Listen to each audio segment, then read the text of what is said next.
Pemirsa, permasalahan polusi dan lingkungan hidup seringkali ditemukan di kota-kota megapolitan dunia termasuk Jakarta.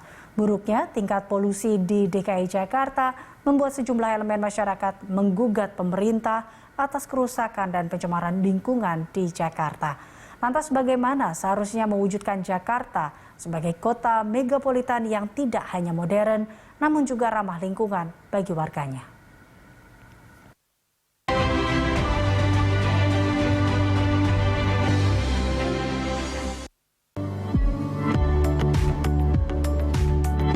Kota Jakarta sering masuk dalam peringkat atas kota di dunia dengan kualitas udara terburuk.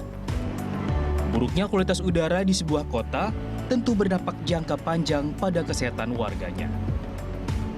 Tingginya tingkat polusi di Jakarta salah satunya disebabkan oleh aktivitas masyarakat serta aktivitas industri yang menghasilkan polutan partikular meter 2,5 atau PM2,5. Partikel ini berukuran sangat kecil yang bisa menimbulkan gangguan pernafasan, jantung, hingga menyebabkan kematian. Menurut Badan Kesehatan Dunia atau WHO, polusi udara telah membunuh 7 juta orang di dunia per tahunnya. Para aktivis lingkungan menilai belum ada strategi jitu yang dirancang pemerintah untuk mengurangi polusi udara di ibu kota negara. Riset ini kalau kita kaji di DKI Jakarta gitu ya, itu hanya dilakukan beberapa tahun tertentu. Kita temukan data di 2013, kita temukan lagi data di 2016, dan terakhir ada data 2019 yang dipublish 2020.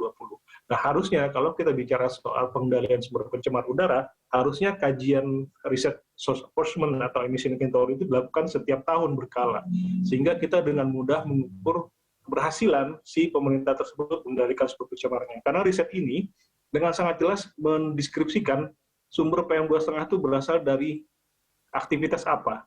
Riset yang di 2019 dilakukan dan dipublish 2020 oleh DKI Jakarta dan Vital Strategies menemukan bahwa PM2,5 di DKI Jakarta itu sumber utamanya pada musim kemarau dan musim penghujan itu berbeda.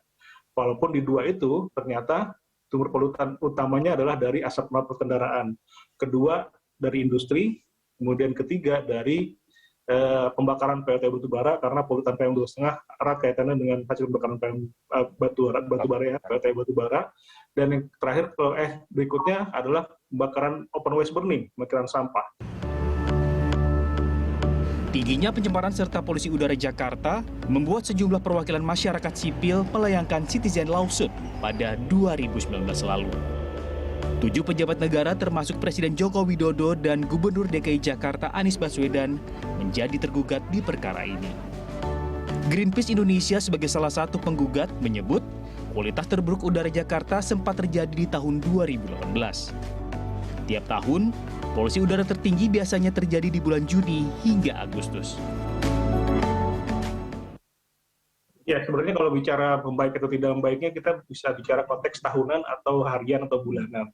Dan kita mengcompile sebenarnya data tiap hari dan hampir kita compile bandingkan dengan tahun-tahun sebelumnya. Jadi kalau mau jujur, di 2017, 2018, 2019, 2018 lah yang paling terburuk kalau mau jujur. Di pola terlihat angka di mana tidak sehatnya gitu ya, angka PM2,5-nya. 2019 agak membaik, 2020 juga agak baik gitu. Jadi polanya memang terlihat turun naik, tapi ketika kita bicara baku mutu udara ambien harian, itu memang hariannya di Jakarta itu akan naik PM2,5-nya spike-nya sekitar bulan Juni, Juli, Agustus. Jadi Agustus mulai turun, tapi Juni, Juli sekitar musim kemarau gitu ya, itu terjadi peningkatan PM2,5 lumayan tinggi, dan itu trennya hampir tiap tahun, 2017, 2018, 2019, itu kalau kita lihat merah. Karena kan kalau bicara status gitu ya, kalau AQI US, ya, indeks air quality untuk PM2,5 dari yang dipakai US itu, ini akan terlihat kalau hijau itu baik, kuning itu moderate, merah tidak sehat, ungu itu sangat tidak sehat. Dan kalau kita masukkan itu di kalender gitu ya, itu rata-rata hampir merah semua ketika masuk bulan Juni, Juli. Permasalahan polusi udara tak hanya PM2,5 saja. Polusi lintas batas atau transboundary pollution juga menjadi salah satu permasalahan lingkungan yang dihadapi Jakarta bersama dengan daerah penyangganya. Greenpeace Indonesia menilai permasalahan transboundary pollution harus menjadi perhatian pemerintah. Karena bicara polusi udara ini adalah transboundary air pollution, kita tidak bisa melihat satu administrasi saja. Semuanya harus melakukan. DKI Jakarta punya alat pantau misalnya, Jawa Barat juga punya, Banten juga punya. Kemudian setelah itu, semua provinsi itu juga melakukan kajian sumber pencemarnya dari mana, sehingga kita dengan mudah, oh sumbernya ternyata di Banten ini, Jawa Barat ini, gitu ya. Dan apa kebijakan yang diambil? Karena kita lihat polanya beberapa tahun ini, Greenpeace pernah membuat satelit image animasi gitu ya dari NO2. Nah, NO2 ternyata itu besar sekali sumbernya dari Jakarta dan sebagian ada di Suralaya dan Banten. Dari salah satunya adalah pembakaran PLTU batubara. Jadi bahkan di animasi itu kita lihat NO2 dari Jakarta itu keluar dari Jakarta dan NO2 dari Banten itu bisa sampai ke Jakarta. 16 September lalu, Pengadilan Negeri Jakarta Pusat mengabulkan gugatan Koalisi Ibu Kota dan menetapkan 5 tergugat, termasuk Presiden Joko Widodo dan Gubernur DKI Jakarta Anies Baswedan lalai dalam usaha pemenuhan hak atas lingkungan hidup yang bersih dan sehat di ibu kota. Menanggapi putusan ini, Gubernur DKI Jakarta Anies Baswedan menyatakan tak akan melakukan banding dan berkomitmen untuk menjalankan putusan pengadilan.